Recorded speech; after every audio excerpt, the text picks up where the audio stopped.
नमस्कार साथियों, आप देख रहे हैं बिहार समाचार, जहां आपको मिलती हैं बिहार की दिन भर की ताजा और बड़ी खबरें। आज की पहली खबर, बिहार में बुजुर्गों को बड़ी राहत, 1 अप्रैल से घर बैठे होगी जमीन की रजिस्ट्री। अगर आप कोई जमीन किसी बुजुर्ग से खरीद रहे हैं तो ओवर निबंधक सह विशेष विवाह पदाधिकारी द्वारा बुजुर्ग के घर जाकर सत्यापन करेंगे। बुजुर्गों को कार्यालय के चक्कर लगाने से राहत मिलेगी। बस इसके लिए बुजुर्गों को ई निबंधन पोर्टल पर ऑनलाइन आवेदन करना होगा। उसके लिए तय शुल्क 400 रुपए जमा करना होगा। पोर्टल पर उम्र की सीमा 80 वर्ष डालते ही घर और कार्यालय से रजिस्ट्री कराना चाहते हैं, इसका ऑप्शन मिलेगा। आप जहां से रजिस्ट्री करने के इच्छुक है वहां के ऑप्शन पर टिक करना है। फिर रजिस्ट्री की तारीख और समय मिलेगा। निबंधन कार्यालय के अधिकारी तय समय के अनुसार आपके घर मोबाइल रजिस्ट्रेशन यूनिट लेकर जाएंगे। फिर आपकी ऑनलाइन रजिस्ट्री हो जाएगी।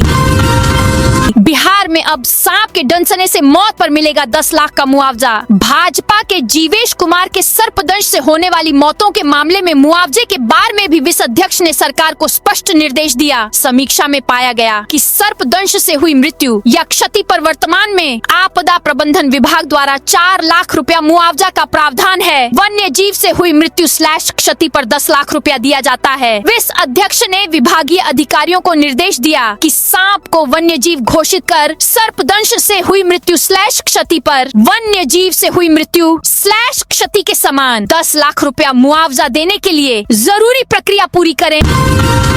डिजिटल क्रॉप सर्वे से बदलेगी खेती की तस्वीर। कृषि व्यवस्था को आधुनिक और पारदर्शी बनाने की दिशा में सरकार द्वारा चलाया जा रहा डिजिटल क्रॉप सर्वे अभियान अब शाहपुर प्रखंड में रफ्तार पकड़ चुका है। इस महत्वाकांक्षी योजना के तहत प्रत्येक खेसरा की जियो टैगिंग कर उसकी वास्तविक स्थिति का डिजिटल रिकॉर्ड तैयार किया जा रहा है। सर्वे का मुख्य उद्देश्य यह पता लगाना है कि किस खेसरा में कौन सी फसल लगाई गई है, कहाँ मकान या सड़क का निर्माण हो चुका है, कहाँ नदी नाला बह रहा है और किन भूखंडों पर तालाब या जलाशय मौजूद हैं। इसके साथ ही पहले से सैटेलाइट के माध्यम से ली गई तस्वीरों की जमीनी सच्चाई से तुलना कर उनकी सटीकता का भी परीक्षण किया जा रहा है। पश्चिम चंपारण व भागलपुर में लगाया जा रहा डॉपलर वेदर रडार। 15 दिन पहले चक्रवात की चेतावनी संभव। पटना में आयोजित एक व्याख्यान में सैक इसरो के निदेशक नीलेश एम देसाई ने अंतरिक्ष प्रौद्योगिकी पर चर्चा की। उन्होंने बताया कि बिहार मौसम सेवा केंद्र और सैक इसरो आपदा पूर्वानुमान पर काम कर रहे हैं। पश्चिम चंपारण और भागलपुर में डॉपलर वेदर रडार लगाए जा रहे हैं, जिससे 15 दिन पहले चक्रवात की चेतावनी संभव होगी। यह पहल बिहार में आपदा प्रबंधन और जन कल्याण के लिए महत्वपूर्ण है। अशोक चौधरी की डिग्री नकली है, सुनते ही भड़के मंत्री। विधान परिषद में मंत्री अशोक चौधरी और MLC सुनील सिन्हा भिड़ गए। सुनील सिन्हा ने कहा अशोक चौधरी की डिग्री नकली है। इस पर अशोक चौधरी का गुस्सा फूट पड़ा। उन्होंने सदन में चिल्लाते हुए कहा, सुनील सिंह मेरी डिग्री को नकली साबित करें, नहीं तो वो इस्तीफा दे दें। स्थिति बिगड़ता देख बीच बचाव करने के लिए मंत्री विजय चौधरी उठे। उन्होंने कहा बिना दस्तावेज के किसी पर आरोप लगाना उचित नहीं है, यह नियम नहीं है। ऐसे आरोपों को सदन की कार्यवाही से हटाया जाना चाहिए। बिहार में नीलगाय से फसलों को बचाएंगे 400 शूटर। बिहार सरकार फसलों को बचाने के लिए घोर प्रयास। नीलगाय नियंत्रण हेतु शूटरों की कमी से जूझ रही है। वर्तमान में 13 शूटरों को बढ़ाकर 400 करने का लक्ष्य है। विधानसभा अध्यक्ष ने मुआवजे के प्रचार प्रसार पर जोर दिया। बिहार के मॉडल स्कूलों में एडमिशन की प्रक्रिया शुरू। सुदूर इलाकों में रहने वाले और समाज की अंतिम पंक्ति में खड़े विद्यार्थियों के बेहतर शिक्षा को लेकर सरकार द्वारा जारी आदेश से उम्मीद की किरणें जगने लगी है। राज्य शिक्षा शोध एवं प्रशिक्षण परिषद द्वारा मॉडल स्कूलों में सत्र 2026 से 27 के नामांकन प्रवेश परीक्षा में शामिल हेतु वर्ग 8 में पढ़ने वाले बच्चों को वर्ग 9 में नामांकन हेतु SCERT पटना के वेबसाइट पर अर्जी हेतु 20 फरवरी तक तिथि निर्धारित की गई है। आरा में खुले में मांस मछली बिक्री पर रोक, बिना लाइसेंस दुकान चलाने पर होगी कड़ी कार्रवाई। बिहार सरकार के निर्देश पर आरा नगर निगम ने शहर में खुले में मांस, मछली और मुर्गा बिक्री पर पूर्ण प्रतिबंध लगाने का बड़ा फैसला लिया है। नगर निगम के स्वच्छता पदाधिकारी दिव्या विकास सिंह ने स्पष्ट किया कि अब सड़क किनारे, फुटपाथ या खुले स्थान पर मांस बेचने वालों के खिलाफ सख्त कार्रवाई की जाएगी। नियम का उल्लंघन करने वालों पर जुर्माना के साथ अन्य दंडात्मक प्रावधान भी लागू किए जाएंगे। बिहार चुनाव में हार के बाद आरजेडी की पॉलिसी में बड़ा बदलाव। आरजेडी के वर्किंग प्रेसिडेंट तेजस्वी यादव ने घोषणा की है कि उनकी पार्टी बिहार से बाहर अपना बेस बढ़ाएगी। इसके लिए सेक्युलर वोटों के बंटवारे से बचने के लिए दूसरे राज्यों में चुनाव न लड़ने की अपनी पिछली पॉलिसी को छोड़ेगी। बिहार के पूर्व डिप्टी चीफ मिनिस्टर मंगलवार को यहां अपने पिता और आरजेडी के फाउंडिंग प्रेसिडेंट लालू प्रसाद के पॉलिटिकल मेंटर कर्पूरी ठाकुर की 38वीं पुण्यतिथि पर एक फंक्शन को संबोधित कर रहे थे।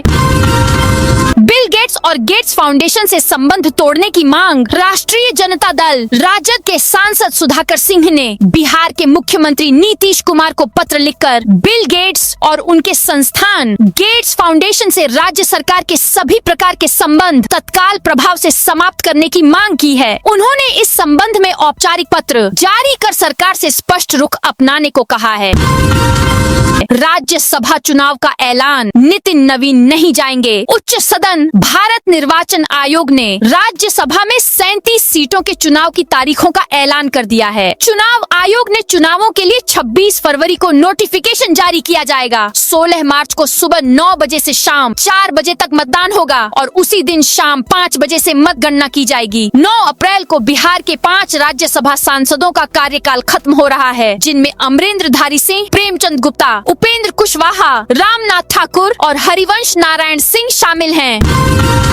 सुरक्षा को लेकर पेट्रोलियम एवं प्राकृतिक गैस नियामक बोर्ड सख्त। Piped natural gas PNG connection देने को लेकर सुरक्षा मानकों को सख्ती से लागू किया जा रहा है। पेट्रोलियम एवं प्राकृतिक गैस नियामक बोर्ड की गाइडलाइन के अनुसार जिस घर या अपार्टमेंट की किचन में खिड़की, वेंटिलेशन या बाहरी हवा नहीं आ रही है, उसे पीएनजी कनेक्शन नहीं मिलेगा। जिस किचन में खिड़की या वेंटिलेशन होगा, उसे ही पीएनजी का कनेक्शन दिया जाएगा।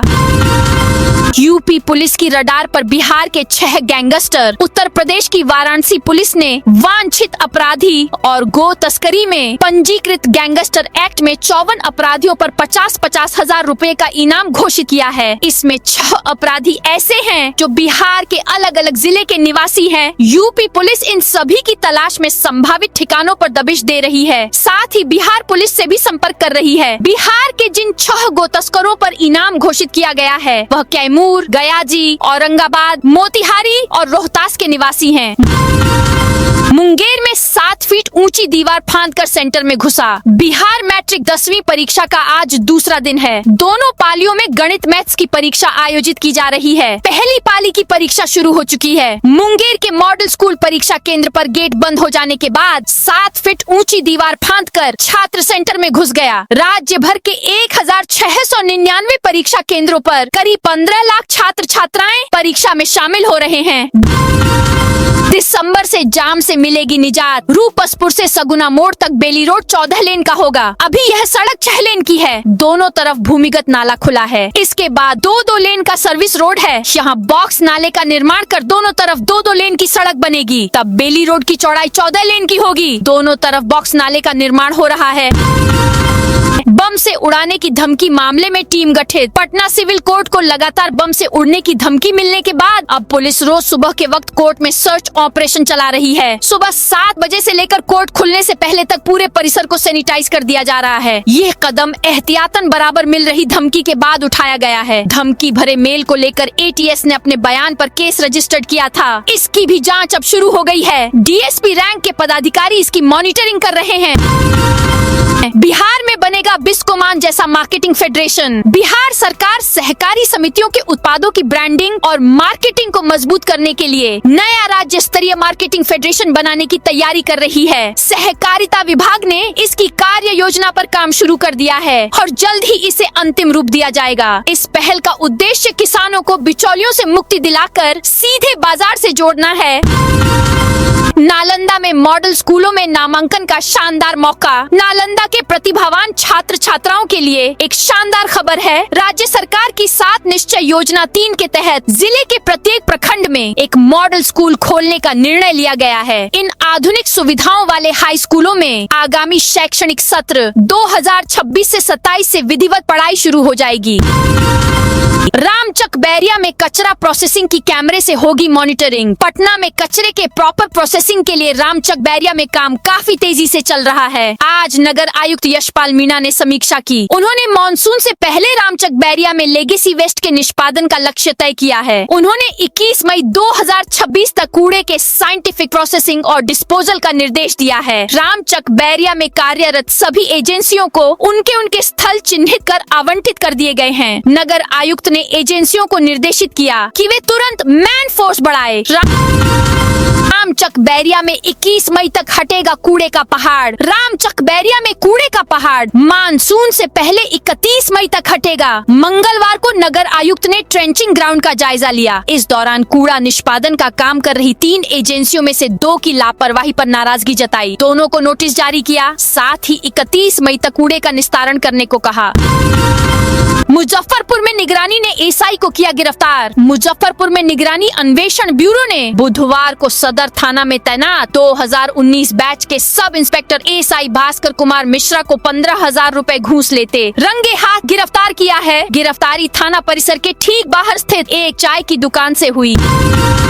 बिहार में प्रेमी जोड़े से जबरन वसूली 2 पुलिसकर्मी सस्पेंड। बिहार के सारण जिले से जुड़ा एक वीडियो वायरल होते ही पुलिस विभाग की तरफ से एक्शन लिया गया। बताया जा रहा है कि प्रेमी जोड़े से पुलिसकर्मी जबरन वसूली कर रहे थे। इससे जुड़ा एक वीडियो सोशल मीडिया पर तेजी से वायरल हो रहा था, जिसके बाद एक्शन लेते हुए दोनों पुलिसकर्मियों को निलंबित कर दिया गया। दोनों की पहचान सब इंस्पेक्टर जगदीश शर्मा और महिला सिपाही इंदु कुमारी के रूप में हुई है। फायरिंग में घायल होटल कारोबारी की स्थिति नाजुक। पटना के बुद्धा कॉलोनी थाना क्षेत्र के मोहिनी मोड़ के पास मंगलवार रात गोलीबारी की घटना हुई थी। इसमें भूतनाथ इलाके का रहने वाला होटल कारोबारी विकास घायल हो गया था। विकास की बयान पर बुद्धा कॉलोनी थाने में दूसरी फिर रजिस्टर्ड हुई है। 7 लोगों को नामजद आरोपी बनाया गया है। वहीं पुलिस की ओर से जो फिर हुई है उसमें 15 अज्ञात लोगों को आरोपी बनाया गया है। भारत नेपाल सीमा पर 1845 लीटर शराब जब्त। मधुबनी जिले में भारत नेपाल सीमा पर सशस्त्र सीमा बल एसएसबी की 48वीं बटालियन ने अवैध शराब तस्करी के खिलाफ बड़ी कार्रवाई की है। बुधवार को एसएसबी के विशेष नाका दल ने 1845 लीटर नेपाली शराब जब्त की और 2 तस्करों को गिरफ्तार किया। इस दौरान 22 मोटरसाइकिलें भी बरामद की गयी। बांका में सरकारी जमीन से अतिक्रमण हटाए गए। बांका के रजौन थाना क्षेत्र के चक महमूद गांव में सरकारी जमीन पर किए गए 16 अतिक्रमणों को प्रशासन ने बुलडोजर चलाकर हटा दिया। यह कार्रवाई लोक शिकायत पदाधिकारी के निर्देश पर की गई, जिससे अतिक्रमणकारियों में हड़कंप मच गया। जानकारी के अनुसार चक महमूद गांव के 16 ग्रामीणों ने सरकारी भूमि पर झुग्गी, झोपड़ी और बाथरूम आदि बनाकर अवैध कब्जा कर लिया था। इन निर्माणों के कारण सरकारी जमीन का उपयोग बाधित हो रहा था। लगातार प्रशासन द्वारा सूचना देने के बाद भी अतिक्रमण खुद से नहीं हटाया जा रहा था। सुपौल के लौखा एपीएचसी को डेवलप करने की तैयारी। सुपौल के सिविल सर्जन डॉक्टर बाबू साहब जा ने बुधवार को एपीएचसी लौखा और बरेल का औचक निरीक्षण किया। निरीक्षण के दौरान उन्होंने रजिस्ट्रेशन काउंटर, ओपीडी, दवा वितरण कक्ष, लैब, इमरजेंसी सेवा, लेबर रूम तथा अस्पताल परिसर की साफ सफाई व्यवस्था का बारीकी से जायजा लिया। इस दौरान मौजूद चिकित्सा कर्मियों व स्वास्थ्य कर्मियों को आवश्यक दिशा निर्देश भी दिए गए। कटिहार में सांसद तारिक अनवर मुर्दाबाद के नारे लगे। कटिहार के कुर्सेला बाजार में 15 फरवरी की रात हुए भीषण अग्निकांड के 3 दिन बाद कांग्रेस सांसद तारिक अनवर को पीड़ित व्यवसायियों के भारी आक्रोश का सामना करना पड़ा। सांसद जब घटनास्थल पर पहुंचे तो लोगों ने उन्हें घेर लिया। मुआवजे और त्वरित राहत की मांग को लेकर आक्रोशित लोगों ने सांसद के खिलाफ जमकर नारेबाजी की। इस दौरान तारिक अनवर मुर्दाबाद के नारे भी लगाए गए, जिससे स्थिति तनावपूर्ण हो गई। साबरमती एक्सप्रेस से फर्जी टीटी गिरफ्तार। दरभंगा से अहमदाबाद जा रही 19,166 साबरमती एक्सप्रेस ट्रेन से मंगलवार रात एक फर्जी टीटी को गिरफ्तार किया गया है। टीटी की पहचान नेपाल के मणिपट्टी निकाय धनुषा के रहने वाले राम उद्गार कॉपर का बेटा श्रवण कुमार कापर के रूप में की गई है। साबरमती एक्सप्रेस ट्रेन के on duty TT Pramod Kumar Singh के बयान पर रेल थाना में प्राथमिकी दर्ज कराई गई है। फर्जी टीटी के पास कुछ राशि भी बरामद की गई है, जो यात्रियों से वसूली बताई गई है। प्रवक्ता नीरज बोले, महिलाओं का अपमान करना बंद करें पीके। बेगूसराय में सोमवार को जनसुराज के सूत्रधार प्रशांत किशोर ने शराबबंदी कानून पर बयान दिया था। भाजपा के प्रदेश प्रवक्ता नीरज कुमार ने उनके बयानों को बिहार की महिलाओं का अपमान बताया है। नीरज ने पीके के आरोपों को खारिज करते हुए कहा कि प्रशांत किशोर को शायद इस बात का अंदाज नहीं है कि शराबबंदी के लागू होने के बाद बिहार के सामाजिक ढांचे में कितना सकारात्मक बदलाव आया है। उन्होंने आंकड़ों और सामाजिक स्थिति का हवाला देते हुए कहा है कि शराबबंदी की नीति लागू होने से बिहार में घरेलू हिंसा में भारी कमी आई है। खगड़िया मानसी जल जमाव का मुद्दा विधानसभा में गूंजा। खगड़िया सदर विधायक बबलू कुमार मंडल ने मंगलवार को विधानसभा के शून्यकाल के दौरान खगड़िया शहर और मानसी क्षेत्र में बारिश के बाद होने वाले जल जमाव की गंभीर समस्या को उठाया। उन्होंने खगड़िया नगर परिषद, सदर अस्पताल खगड़िया और मानसी नगर पंचायत में हर वर्ष मानसून के दौरान उत्पन्न होने वाली जल निकासी की समस्या पर सरकार का ध्यान आकर्षित किया। अब मवेशियों का भी होगा एक्स-रे और अल्ट्रासाउंड। नालंदा के पशुपालकों और पालतू जानवरों के शौकीनों के लिए राहत की खबर है। बीमार मवेशियों और बेजुबानों के इलाज के लिए अब उन्हें महानगरों या निजी क्लिनिकों पर निर्भर नहीं रहना पड़ेगा। बिहार शरीफ स्थित राजकीय पशु अस्पताल अब हाईटेक सुविधाओं से लैस हो रहा है। यहाँ के जिला स्तरीय जाँच घर में पहली बार डिजिटल एक्स-रे मशीन स्थापित कर दी गई है। किशनगंज में खनन विभाग के 2 कर्मचारी गिरफ्तार। किशनगंज में निगरानी विभाग ने मंगलवार सुबह खनन विभाग के 2 कर्मचारियों को रिश्वत लेते हुए गिरफ्तार किया। इनमें प्रधान लिपिक अशोक चौधरी और चपरासी सरोज कुमार शामिल हैं। इस अचानक हुई कार्रवाई से सभी हैरान रह गए। निगरानी विभाग की 15 सदस्यीय टीम सुबह ही किशनगंज पहुंच गई थी और कार्रवाई के लिए रणनीति बना रही थी। टीम खनन कार्यालय के खुलने का इंतजार कर रही थी। कार्यालय खुलते ही निगरानी टीम सक्रिय हो गई और 2 अलग अलग टीमों ने दोनों कर्मचारियों को पकड़ा। गया जी में आज कल लगेगा किसान मेला। कृषि विभाग गया जी की ओर से 18 और 19 फरवरी को चंदौती स्थित बाजार समिति परिसर में 2 दिवसीय किसान मेला सह जैविक प्रदर्शनी आयोजित की जाएगी। यह आयोजन परंपरागत कृषि विकास योजना के तहत किया जा रहा है। उद्घाटन 18 फरवरी को दोपहर 11:30 बजे तय किया गया है। मेले में जिले के विभिन्न प्रखंडों से किसान जुटेंगे। पारंपरिक विधि से खेती करने वाले किसान अपना अनुभव भी साझा करेंगे, नफा नुकसान की जानकारी भी देंगे। जैविक खेती करने वाले जैविक खेती से जुड़े उत्पादों की प्रदर्शनी लगेगी। औरंगाबाद के सुमन ने असम विस का किया डिजिटलीकरण। औरंगाबाद जिले की उर्वर मेधा भूमि ने एक बार फिर अपनी प्रतिभा का लोहा मनवाया है। कुटुम्बा प्रखंड के चिरैयाटांड गांव निवासी युवा तकनीकी विशेषज्ञ सुमन शेखर ने असम विधानसभा का डिजिटलीकरण किया है। 1937 में गठित असम विधानसभा के गठन से लेकर अब तक के सभी दस्तावेजों और कार्यवाहियों को डिजिटल स्वरूप में उपलब्ध कराकर उन्होंने इसे देश की पहली पूर्ण डिजिटल विधानसभा बनाने में अहम भूमिका निभाई है। पटना वीमेंस कॉलेज में 16 मार्च को student council election. Patna women's college में 16 मार्च को स्टूडेंट काउंसिल इलेक्शन होगा। 5 पदों के लिए चुनाव का आयोजन होगा। इस इलेक्शन की जिम्मेदारी कॉलेज के पॉलिटिकल साइंस विभाग को दी गई है, जिसकी nodal officer doctor Vinita Priyadarshi हैं। चुनाव के कैंपेनिंग को लेकर होली के बाद टीचर्स की प्राचार्य के साथ बैठक होगी, जिसमें प्रसार प्रचार के साथ इलेक्शन के दिन की रूपरेखा तय की जाएगी। बेगूसराय में आज लगेगा जॉब कैंप। 23,000 तक मिलेगी सैलरी। बेगूसराय में युवाओं के लिए आज अच्छा मौका है। जिला नियोजनालय की ओर से आज संयुक्त श्रम भवन ITI कैंपस में 1 दिवसीय जॉब कैंप का आयोजन किया जाएगा, जिसमें निजी क्षेत्र की कंपनी सत्य माइक्रो कैपिटल लिमिटेड भाग लेगी और योग्य अभ्यर्थियों का चयन करेगी। जिला नियोजन पदाधिकारी राणा अमितेश ने बताया कि इस कैंप में फील्ड ऑफिसर के कुल 30 पदों पर भर्ती की जाएगी। इन पदों के लिए न्यूनतम शैक्षणिक योग्यता 12वीं पास निर्धारित की गई है। IIT पटना में 250 करोड़ रुपए से रिसर्च पार्क बनाया जाएगा। नई दिल्ली में शुरू हुए India AI impact summit and expo 2026 में बिहार के इनोवेटर्स आर्टिफिशियल इंटेलिजेंस से जुड़ी दुनिया की बड़ी कंपनियों के साथ जुड़ रहे हैं। समिट के दौरान बिहार सरकार ने कई बड़ी टेक्नोलॉजी कंपनियों के साथ 468 करोड़ रुपए की परियोजनाओं के लिए समझौता पत्र MOU पर हस्ताक्षर किए हैं। इनोवेशन, इंक्यूबेशन और रोजगार को बढ़ावा देने के लिए लिए राज्य सरकार ने MOU साइन किया है। पैतृक जमीन पर नया घर बनाने वालों को वंशावली पर ही मिलेगा बिजली कनेक्शन। राज्य में पैतृक जमीन पर नया घर बनाने वाले लोगों को वंशावली के आधार पर बिजली कनेक्शन मिलेगा। बिजली कंपनी मुख्यालय ने सभी विद्युत कार्यपालक अभियंताओं को यह निर्देश दिया है। एक ही परिसर में पहले से कनेक्शन होने पर नया कनेक्शन तभी मिलेगा जब निबंधन कार्यालय से रजिस्टर्ड पारिवारिक बंटवारा पत्र देंगे या अपने नाम की अंचल कार्यालय की रसीद देंगे। अस्थावा पॉलिटेक्निक में बन रहा 600 बेड का छात्रावास। राजकीय पॉलिटेक्निक कॉलेज अस्थावा में दूर दराज से आकर पढ़ाई करने वाले छात्र छात्राओं के लिए बड़ी खुशखबरी है। उन्हें अब रहने के लिए निजी कमरों का सहारा नहीं लेना पड़ेगा। कॉलेज परिसर में 50 करोड़ 85 लाख 11,000 रुपए की लागत से 600 बेड के विशाल छात्रावास का निर्माण कार्य तेजी से चल रहा है। विज्ञान प्रौद्योगिकी एवं तकनीकी शिक्षा विभाग से स्वीकृति मिलने के बाद भवन निर्माण विभाग ने इस प्रोजेक्ट पर काम शुरू कर दिया है।